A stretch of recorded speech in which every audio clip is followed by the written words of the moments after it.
Hey folks, welcome to another episode of Turbo Drive. ഇന്ന് നമ്മുടെ കൂടെ ഉള്ളത് MG വിൻസർ പ്രോ ആണ്.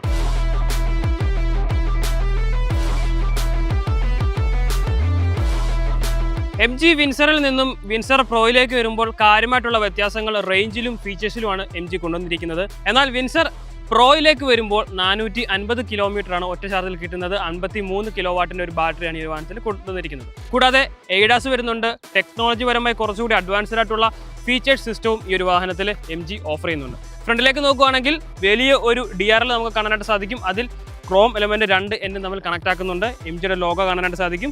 കൂടാതെ ഇവിടെയാണ് ഹെഡ് ലാമ്പ് വരുന്നത്. അതിന്റെ താഴെയായിട്ട് ഒരു ക്രോമിന്റെ പാറ്റേൺ നമുക്ക് കാണാനായിട്ട് സാധിക്കും. നോർമൽ വിൻസറിൽ നിന്നും വിൻസർ പ്രോയിലേക്ക് വരുമ്പോൾ പുതിയ ഒരു അലോയ് വീൽ പാറ്റേൺ നമുക്ക് ലഭിക്കുന്നുണ്ട്. 18 ഇഞ്ച് വലിപ്പമുള്ള വീൽസ് ആണ് ലഭിക്കുന്നത്. ഫ്രണ്ടും ബൈക്കും ഡിസ്ക് ബ്രേക്കും വരുന്നുണ്ട്. കൂടാതെ ഇലക്ട്രിക് ടെയിൽ ഗേറ്റും വിൻസർ പ്രോയിലേക്ക് വരുമ്പോൾ നമുക്ക് ലഭിക്കുന്നുണ്ട്. കീ ഉപയോഗിച്ചുകൊണ്ടോ അല്ലെങ്കിൽ അകത്തെ ഇൻഫർടൈൻമെന്റ് സിസ്റ്റം ഉപയോഗിച്ചുകൊണ്ടോ നമുക്ക് ഈ ഒരു ഡോർ ഓപ്പൺ ചെയ്യാൻ ക്ലോസ് ചെയ്യാനായിട്ട് സാധിക്കും. അത്യാവശ്യം നല്ല ലഗേജ് ഏരിയ ഉള്ള ഒരു ബൂട്ട് സ്പേസ് ആണ് MG വിൻസറിൽ കൊടുത്തിരിക്കുന്നത്. ഈ ഒരു ബട്ടൺ ഉപയോഗിച്ചുകൊണ്ട് തന്നെ നമുക്ക് ക്ലോസ് ചെയ്യാനായിട്ട് സാധിക്കും. കൂടാതെ വലിയൊരു LED ടെയിൽ ലാമ്പിൻ്റ് ആണ് കൊടുത്തിരിക്കുന്നത്. 2 എൻഡും കണക്ട് ചെയ്യുന്ന രീതിയിലുള്ള ഒരു LED സ്ട്രിപ്പ് കൊടുത്തിട്ടുണ്ട്. EVയുടെ ബാഡ്ജിങ്ങും എയ്ഡാസിൻ്റെ ബാഡ്ജിങ്ങും വരുന്നുണ്ട്. സോ എയ്ഡാസിൻ്റെ ബാഡ്ജിങ് ഈ ഒരു പ്രോയിൽ മാത്രമേ ലഭിക്കുകയുള്ളൂ. അതുകൊണ്ട് തന്നെ ഇത് പ്രോ ആണോ അല്ലയോ എന്ന് തിരിച്ചറിയാൻ വേണ്ടി നമുക്ക് ഈ ഒരു എയ്ഡാസിൻ്റെ ബാഡ്ജിങ് യൂസ് ചെയ്യാനായിട്ട് സാധിക്കും. കൂടാതെ അലോയ് വീൽ പാറ്റേണിലും ഡിഫറൻസ് കൊണ്ടുവന്നിരിക്കുന്നതുകൊണ്ട് തന്നെ ഷോർട്ട് റേഞ്ച് ആണോ ലോങ് റേഞ്ച് ആണോ എന്ന് നമുക്ക് ഈസിലി ഐഡന്റിഫൈ ചെയ്യാനായിട്ട് സാധിക്കും. കൂടാതെ വെഹിക്കിൾ ടു ലോഡ് എന്നീ ഫീച്ചറും വരുന്നുണ്ട്. നമ്മൾ നോർമൽ എങ്ങനെയാണോ നമ്മുടെ പവർ ബാങ്ക് ഉപയോഗിച്ചുകൊണ്ട് ഇലക്ട്രോണിക് ഗാഡ്ജറ്റ്സ് ചാർജ് ചെയ്യുന്നത്, അതുപോലെ തന്നെ ഈ ഒരു വാഹനം ആ ഒരു സെയിം പർപ്പസിന് നമുക്ക് യൂസ് ചെയ്യാനായിട്ട് സാധിക്കും. ഈ ഒരു വാഹനം ഉപയോഗിച്ചുകൊണ്ട് മറ്റുള്ള ഇലക്ട്രിക് വാഹനങ്ങൾ ചാർജ് ചെയ്യാൻ സാധിക്കുന്നു എന്നുള്ളത് ഒരു സെഗ്മെന്റ് ഫസ്റ്റ് ഫീച്ചറായിട്ട് ഹൈലൈറ്റ് ചെയ്യാവുന്ന ഒരു കാര്യമാണ്. അതാണ് വെഹിക്കിൾ ടു വെഹിക്കിൾ എന്നുള്ള ഫീച്ചർ. വെഹിക്കിൾ ടു ലോഡിലേക്ക് വരികയാണെങ്കിൽ ഇതുപോലൊരു ഓപ്പൺ ഏരിയയിൽ നമ്മുടെ ഫ്രണ്ട്സും ഫാമിലി എല്ലാം കൂടി ഒരു ഇവന്റ് ഹോസ്റ്റ് ചെയ്യണം, ഒരു ഗെറ്റ് ടുഗദർ ഹോസ്റ്റ് ചെയ്യണം, ഒന്ന് കുക്ക് ചെയ്യണം എങ്കിൽ ഈ ഒരു വാഹനം അതിനായിട്ട് യൂസ് ചെയ്യാനായിട്ട് സാധിക്കും. ഇലക്ട്രിക് എക്യുപ്മെന്റ്സ് ഉപയോഗിച്ചുകൊണ്ട് നമുക്ക് കുക്ക് ചെയ്യാനായിട്ട് ഈ ഒരു വാഹനത്തിലെ പവർ യൂസ് ചെയ്യാനായിട്ട് സാധിക്കും. ആ ഒരു ഫീച്ചറും ഈ ഒരു വാഹനത്തിലേക്ക് MG അവതരിപ്പിച്ചിട്ടുണ്ട്. അതും സെഗ്മെന്റ് ഫസ്റ്റ് ഫീച്ചറാണ്.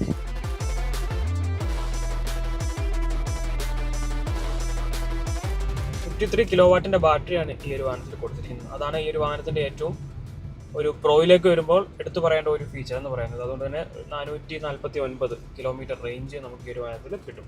അതിൻ്റെ കൂട്ടത്തിൽ തന്നെ എയ്ഡാസ് കൊടുത്തിട്ടുണ്ട്, ലൈൻ കീപ്പ് അസിസ്റ്റ് പോലെയുള്ള കാര്യങ്ങൾ കൊടുത്തിട്ടുണ്ട്. കൂടാതെ ഈ ഒരു വാഹനത്തിൽ നമുക്ക് 7.4 കിലോ വാട്ടിൻ്റെ ഒരു ചാർജറും കൂടെ ലഭിക്കുന്നുണ്ട്. AC ചാർജറാണ്. അത് ഉപയോഗിച്ചുകൊണ്ട് 9 മണിക്കൂർ കൊണ്ട് ഈ ഒരു വാഹനം ഫുൾ ചാർജ് ആക്കാനായിട്ട് സാധിക്കും. അതിപ്പോൾ MGയുടെ ലൈനപ്പിലേക്ക് നോക്കുകയാണെങ്കിൽ അവർ പ്രോമിസ് ചെയ്യുന്ന റേഞ്ച് ഏറെക്കുറെ നമുക്ക് കിട്ടുന്നുണ്ട്. കോമ്പറ്റിന് 230 കിലോമീറ്ററാണ് റേഞ്ച് പറയുന്നത്. 210-220 അടുത്ത് നമുക്ക് റേഞ്ച് എന്തായാലും കിട്ടും. അതുപോലെ തന്നെ ഈ ഒരു വിൻസറിലേക്ക് വരുമ്പോഴും ഷോർട്ട് റേഞ്ച് ഉണ്ട്. അത് ഏകദേശം 300-330 കിലോമീറ്റർ നമുക്ക് റേഞ്ച് കിട്ടും.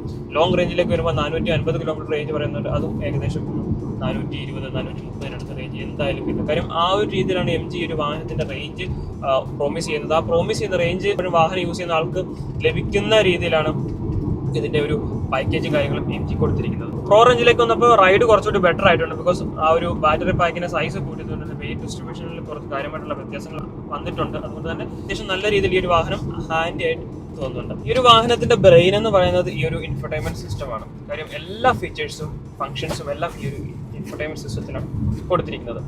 നമുക്ക് വളരെ ക്രിസ്പായിട്ടുള്ള ക്രിസ്റ്റൽ ക്ലിയർ ആയിട്ടുള്ള 360 ഡിഗ്രി ക്യാമറ വരുന്നുണ്ട്. അതുപോലെ തന്നെ ആൻഡ്രോയിഡ് ഓട്ടോ, ആപ്പിൾ കാർപ്ലേ തുടങ്ങിയവ സപ്പോർട്ട് ചെയ്യുന്ന വലിയൊരു സ്ക്രീനാണ് കൊടുത്തിരിക്കുന്നത്. ഒരു ലാപ്ടോപ്പിന്റെ ഒക്കെ വലിപ്പമുണ്ട് സത്യം പറഞ്ഞാൽ ഈ ഒരു സ്ക്രീൻ. ആ ഒരു സ്ക്രീനിലേക്ക് തന്നെയാണ് ഈ വാഹനത്തിന്റെ എല്ലാ ഫംഗ്ഷൻസും വരുന്നത്. കൂടാതെ വളരെയധികം ടെക്നോളജി പരമായി ലോഡഡ് ആയിട്ടുള്ള ഒരു വാഹനം കൂടിയാണ്. നമുക്ക് സൈഡ് വ്യൂ മിറർ അഡ്ജസ്റ്റ് ചെയ്യുന്ന ഫംഗ്ഷൻസ് എല്ലാം ഈ ഒരു ഡിസ്പ്ലേയിലാണ് കൊടുത്തിരിക്കുന്നത്. ഹെഡ് ലാമ്പിന്റെ ലെവൽ അഡ്ജസ്റ്റ് ചെയ്യുന്നതും ഈ ഒരു ഡിസ്പ്ലേ ആണ് കൊടുത്തിരിക്കുന്നത്. അതൊക്കെ ബേസിക് ആയിട്ടുള്ള ഫംഗ്ഷൻസ് ആണ്, നമുക്ക് ഫിസിക്കൽ ബട്ടൺസ് ആയിട്ട് കിട്ടേണ്ടതാണ്. പക്ഷേ അതും MG ഈ ഒരു ഡിസ്പ്ലേയിലാണ് കൊടുത്തിരിക്കുന്നത്. എന്നാൽ സ്റ്റിയറിംഗ് മൗണ്ടഡ് ആയിട്ട് നമുക്ക് കൺട്രോൾസ് വരുന്നുണ്ട്. ആ കൺട്രോൾസിൽ നമുക്ക് ഏറ്റവും ആവശ്യമുള്ള കുറച്ച് ഫംഗ്ഷൻസ് കസ്റ്റമൈസ് ചെയ്യാനുള്ള ഓപ്ഷനും കൊടുത്തിട്ടുണ്ട്. സൈഡ് വ്യൂ മിറർ അഡ്ജസ്റ്റ് ചെയ്യുന്നത് ഞാൻ പറഞ്ഞല്ലോ ഈ ഒരു ഡിസ്പ്ലേയിലാണെന്ന്. അത് വേണമെങ്കിൽ ഈ ഒരു കസ്റ്റമൈസ് ബട്ടണിലേക്ക് നമുക്ക് ചേഞ്ച് ചെയ്യാനായിട്ട് സാധിക്കും. കൂടാതെ നിരവധി സ്റ്റോറേജ് സ്പേസുകൾ കൊടുത്തിട്ടുണ്ട് ഈ ഒരു വാഹനത്തിൽ. നമുക്ക് ഈ ഡാഷ്ബോർഡിന്റെ കളർ പാറ്റേൺ ആണെങ്കിലും ഒരു ഡ്യുവൽ ടോൺ തീമിലാണ് കൊടുത്തിരിക്കുന്നത്. ഒരു വുഡൻ എലമെന്റിന്റെ ഇൻസൈഡ് നമുക്ക് കാണാനായിട്ട് സാധിക്കും. ഈ ഒരു സെൻട്രൽ കൺസോളിലേക്ക് നോക്കുകയാണെങ്കിലും കപ്പ് ഹോൾഡേഴ്സ് അടങ്ങിയിട്ടുള്ള വയർലെസ് ചാർജിങ് വരുന്ന ഈ ഒരു സെൻട്രൽ കൺസോളിന്റെ ഈ ഒരു അടിഭാഗത്താണെങ്കിൽ അത്യാവശ്യം നല്ല സ്റ്റോറേജ് സ്പേസ് നമുക്ക് ലഭിക്കുന്നുണ്ട്. സീറ്റുകൾ നല്ല കംഫർട്ട് വരുന്ന സീറ്റാണ് കൊടുത്തിരിക്കുന്നത്. ഒരു ഡ്യുവൽ ടോൺ കളർ പാറ്റേൺ വരുന്നുണ്ട്.